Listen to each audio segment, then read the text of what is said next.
Hello जी, कैसे हैं आप सभी लोग। मेरा नाम है विदुवीरेश्वर शर्मा और एक और नए सेशन में आप सभी का बहुत बहुत स्वागत है। कुछ दिन पहले आरबीआई की तरफ से एक नोटिफिकेशन आया था ग्रेड ए और बी ऑफिसर का, जो कि स्पेशलिस्ट पोजीशंस के लिए नोटिफिकेशन आया था। तो वहां से एक आइडिया हमें लग गया कि आरबीआई ग्रेड बी का नोटिफिकेशन बहुत जल्दी देखने को मिल सकता है। अब आप में से काफी सारे ऐसे स्टूडेंट्स हैं जिन्हें नहीं पता होगा आरबीआई ग्रेड बी का एग्जाम क्या होता है, कैसे होता है, एलिजिबिलिटी क्राइटेरिया क्या होता है और किस किस स्टेज में आपका एग्जाम कंप्लीट करवाया जाता है। तो ये सेशन अगर आपने देख लिया तो आरबीआई ग्रेड बी से रिलेटेड सारे के सारे कंफ्यूजन आपके दूर हो जाएंगे। ठीक है भाई।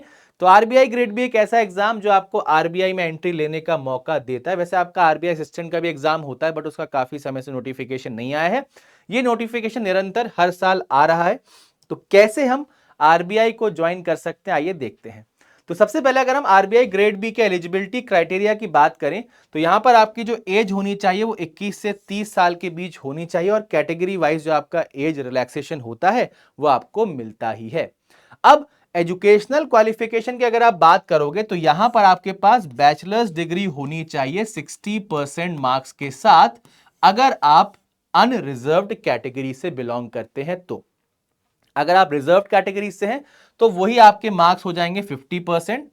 अगर आपके पास मास्टर्स डिग्री है तो आपको सिर्फ 55% चाहिए। तो ये बाकी एग्जाम से थोड़ा सा अलग इसका एलिजिबिलिटी क्राइटेरिया है। कोई भी ग्रेजुएट चलेगा, लेकिन मार्क्स का आपको क्राइटेरिया फुलफिल करना होगा। उसी के साथ यहां पर नंबर ऑफ अटेम्प्ट्स का भी खेल रहता है। अगर आप अनरिजर्व कैटेगरी से हैं तो आपको सिर्फ 6 अटेम्प्ट्स मिलने वाले हैं। अगर आप SC ST या PWBD कैंडिडेट हैं तो आपको कोई भी रिस्ट्रिक्शन नहीं होगा अटेम्प्ट्स पर। ठीक है, ये आपके एलिजिबिलिटी क्राइटेरिया की बात हो गई, एजुकेशनल क्वालिफिकेशन की बात हो गई, अटेम्प्ट्स की बात हो गई। ठीक है, अब बात करते हैं एग्जाम आपका किस किस पर्टिकुलर फेज में कंप्लीट करवाया जाता है। सबसे पहले आपका प्रीलिम्स होता है जिसको फेज 1 बोला जाता है। ठीक है, यहां पर आपका जनरल अवेयरनेस, इंग्लिश, क्वांट और रीजनिंग के कहीं ना कहीं सवाल निकल के आते हैं। उसके बाद आपका फेज 2 होता है जो कि आपका मेंस एग्जाम है। अब जो इसका मेंस है वो बाकी एग्जाम से एकदम अलग है। मतलब आप ये मानकर चलो, जो बाकी बैंकिंग एंड इंश्योरेंस एग्जाम का प्रीलिम्स होता है वो हमारा आरबीआई ग्रेड बी का या नहीं, बाकी एग्जाम्स का जो आपका मेंस होता है वो आपका आरबीआई ग्रेड बी का प्रीलिम्स होता है और इसका फेज 2 कंप्लीटली डिफरेंट है। अभी मैं आपको डिटेल में एग्जाम पैटर्न बताऊंगा। उसके बाद आपका फेज 3 होगा। अगर आप इसको क्लियर कर लेंगे तो आपका पर्सनल इंटरव्यू होगा। ठीक है, और बस कहीं ना कहीं फेज 2 और इंटरव्यू के मार्क्स मिलाकर जो फाइनल मेरिट बनेगी उसके बाद आपका सिलेक्शन हो जाएगा। ठीक है भाई। तो एग्जाम पैटर्न की अगर हम चर्चा करें तो ये रहा आपका एग्जाम पैटर्न फेज 1 के लिए, जिसको आप प्रीलिम्स भी बोल सकते हैं।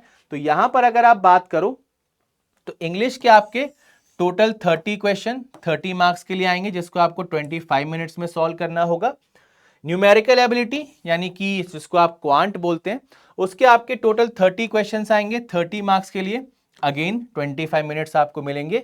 फिर आता है रीजनिंग का सेक्शन। रीजनिंग में आप देख रहे हो 60 क्वेश्चन है 60 मार्क्स के लिए और टाइम रहेगा 45 मिनट्स। तो एक अच्छा खासा वेटेज यहां पर रीजनिंग का रहने वाला है। उसी के बाद general awareness 80 question 80 marks 25 minute का समय है।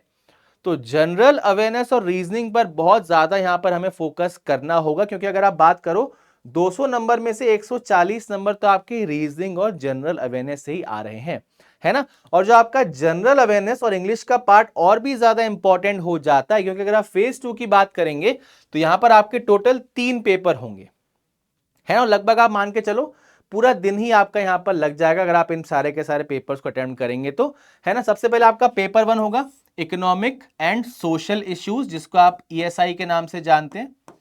ठीक है, ये आपका पेपर 1 हो जाएगा। यहां पर आपके ऑब्जेक्टिव 30 क्वेश्चंस आएंगे जिसको आपको 30 मिनट्स में सॉल्व करना होगा। 50 मार्क्स के आपके रहेंगे ये। उसके बाद डिस्क्रिप्टिव आपका पेपर होगा जिसमें टोटल 6 क्वेश्चंस आएंगे। 6 में से आपको 4 क्वेश्चन करने होंगे और इनका आंसर आपको कीबोर्ड से टाइप करके देना होगा। इसका टाइम 90 मिनट्स रहेगा और टोटल मार्क्स इसके भी आपके 50 रहने वाले हैं। उसके बाद अगर आप बात करो सेकंड पेपर आपका इंग्लिश का होगा और ये आपका राइटिंग स्किल का पेपर है।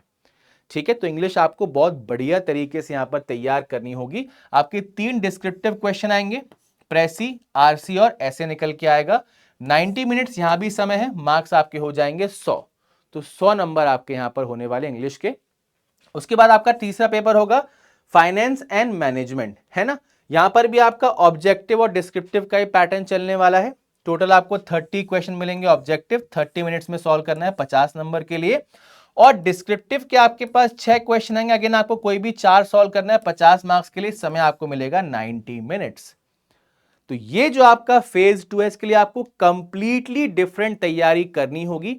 एकदम नए सिरे से सारी की सारी चीजें पढ़नी होंगी। अगर आप देखोगे तो economic and social issues, finance and management, तो जनरल अवेयरनेस का अच्छा खासा यहां पर आपको जो है टॉपिक्स देखने को मिलेंगे। और इंग्लिश में राइटिंग स्किल्स पर भी आपको बहुत अच्छे से काम करना होगा, तब कहीं जाकर फेज 2 आपका क्लियर होगा। तो आई होप एग्जाम पैटर्न के बारे में सभी के दिमाग में पिक्चर क्लियर हो चुकी है। अब अगर हम सिलेबस की बात करें तो जो आपका फेज 1 है उसका सिलेबस आपको पता है, ठीक है। जो आप मेंस एग्जाम की तैयारी कर रहे हैं वही चीजें आपको पढ़नी, जैसे आपका जीए हो गया, इंग्लिश हो गया, क्वांट हो गया और रीजनिंग हो गया, है ना। जो भी सिलेबस आपने अभी तक पढ़ा है वही सिलेबस आपको देखने को मिलेगा, बट मेंस लेवल का देखने को मिलेगा, ठीक है।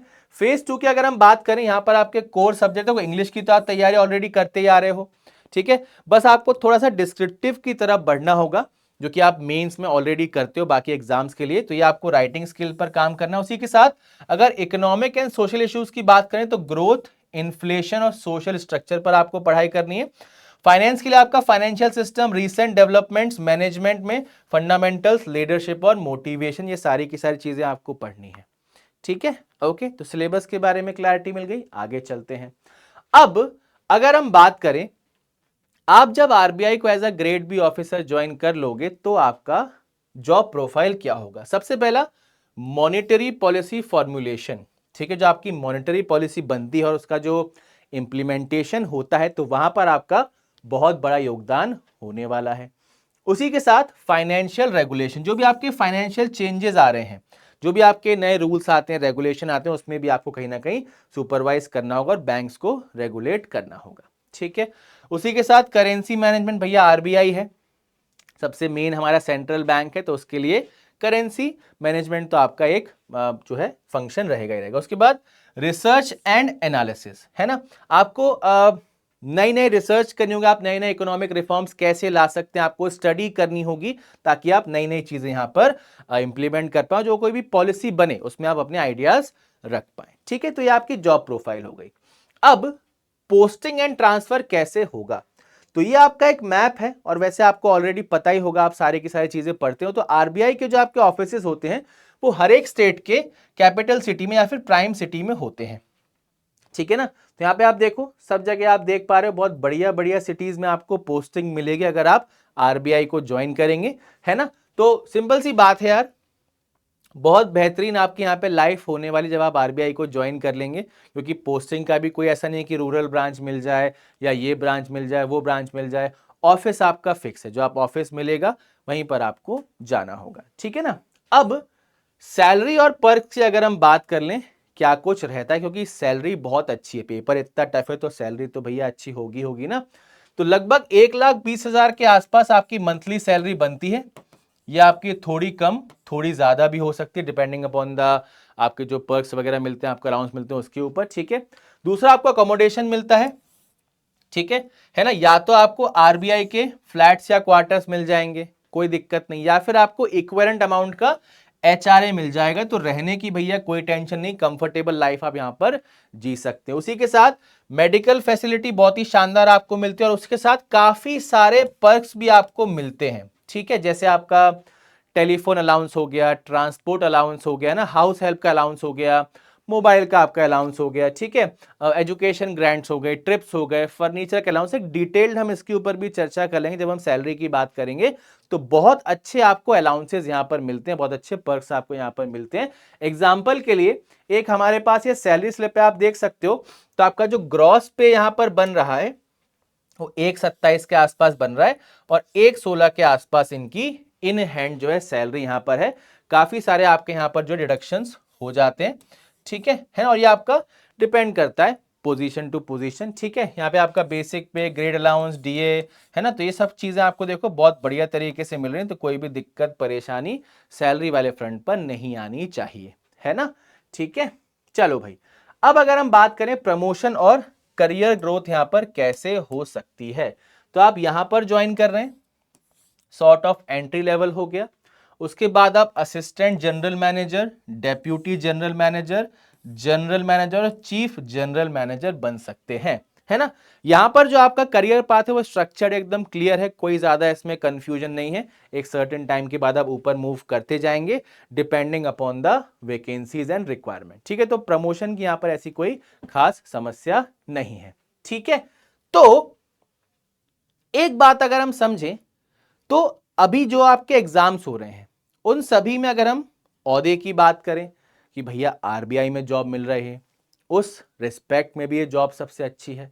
सैलरी की अगर आप बात कर लो, सैलरी रिस्पेक्ट से ही बहुत अच्छी जॉब है ना। और दूसरा सबसे इंपॉर्टेंट चीज क्या होती है, आरबीआई में आपका एक वर्क लाइफ बैलेंस होता है, ठीक है। ज्यादा आप परेशान नहीं होंगे, ठीक है। आपकी वर्किंग बहुत आसान रहेगी और एक प्रॉपर तरीके से आप अपने वर्क को और लाइफ को मैनेज कर सकते हैं, ठीक है। तो बहुत बढ़िया जॉब है, कोई ऐसी खास दिक्कत नहीं। और दूसरा एक डेवलपमेंट भी आपका यहां पर हो जाता है, क्योंकि आपको अलग अलग फाइनेंशियल डोमेन के साथ बातचीत करने का मौका मिलता है। आप कई सारे प्रोसेसेस में इन्वॉल्व रहते हैं जो आपके काफी हेल्प करते हैं आपको एक फाइनेंशियल डेवलपमेंट में, ठीक है ना। तो जॉब अच्छी है, लेकिन उस जॉब को पाने के लिए मेहनत भी अच्छी करनी होगी, क्योंकि एग्जाम का पैटर्न एकदम अलग है। और परेशानी आपको बिल्कुल भी नहीं होगी, क्योंकि यहां पर हमारा बहुत ही बढ़िया एक आरबीआई ग्रेड बी का फाउंडेशन बैच चल रहा है, जिसमें आपको फेज 1 एंड फेज 2 दोनों के लिए तैयार किया जा रहा है। तो समर्थ 4.0 ऐप आपका, यहां पर आप अगर पीडब्ल्यू ऐप या वेबसाइट पर जाएंगे, बैंकिंग कैटेगरी में जाकर आप इस बैच को सर्च कर सकते हैं और बढ़िया तरीके से अपनी तैयारी कर सकते हैं, ठीक है। साथ के साथ अगर आप और भी बैंकिंग एंड इंश्योरेंस एग्जाम्स की तैयारी कर रहे हैं और चाहते हैं सभी का तैयारी हमारी एक ही जगह हो जाए, तो बैंक महापैक में आप एनरोल कर लीजिए। सब्सक्रिप्शन 1 साल का रहेगा 2999, 2 साल का 4299। कुछ हमारे बैचेस स्टार्ट होने वाले, जैसे एसबीआई क्लर्क आने वाला है, तो ये बैच हम उसके लिए ला रहे हैं। और 2026 के एग्जाम्स जो भी स्टूडेंट देना चाहते हैं उनके लिए हमारा एम 3.0 2026 बैच स्टार्ट होगा। आईबीपीएस एसओ का बैच ऑलरेडी लाइव है। एसबीआई का mock master very important batch already live है। यह आपका बैच चल रहा है, जैसा कि मैंने आपको बताया, आरबीआई ग्रेड बी के लिए। फिर आपका अल्टीमेट बैच हो गया, टारगेट बैच हो गया आईबीपीएस पीओ क्लर्क और आईबीपीएस आरआरबी पीओ क्लर्क का क्रैश कोर्स। ये सारे के सारे बैचेस प्लेटफॉर्म पर लाइव हैं, जिनसे आप बहुत बढ़िया तरीके से तैयारी कर सकते हैं। और अगर आप किताबों के साथ प्रैक्टिस करना चाहते हैं तो पीडब्ल्यू स्टोर या अमेजॉन फ्लिपकार्ट से आप द्रोणा बुक सेट को ऑर्डर कर सकते हैं। टोटल 6 फिजिकल बुक्स आपके घर पर डिलीवर की जाएंगी, जहां से आप बहुत अच्छे से अपनी प्रैक्टिस कर सकते हैं, ठीक है। साथ के साथ अगर आप टेस्ट अटेम्प्ट करना चाहते हैं, जो कि करना ही पड़ेगा, तो गवर्नमेंट एग्जाम टेस्ट पास का सब्सक्रिप्शन ले लीजिए। टोटल आपके 60 से ज्यादा एग्जाम्स यहां पर कवर हो जाते हैं, तो दैट मींस प्रैक्टिस आपकी बहुत अच्छे से यहां पर होने वाली है, ठीक है भाई। तो आरबीआई ग्रेड बी से रिलेटेड सारी की सारी इंफॉर्मेशन मैंने आपके साथ शेयर कर दी है, तो बढ़िया तरीके से अपने आप को तैयार करते रहिए और इस बार इस एग्जाम को क्लियर कर लीजिए। साथ के साथ फिर भी अगर आपके मन में कोई सवाल हो तो आप कमेंट करके जरूर पूछिएगा, आपके सारे के सारे सवालों के जवाब मैं जरूर दूंगा। मिलते हैं एक और नए सेशन में काफी जल्दी बैंकिंग वाला यूट्यूब चैनल पर। तब तक के लिए bye bye and take care everyone.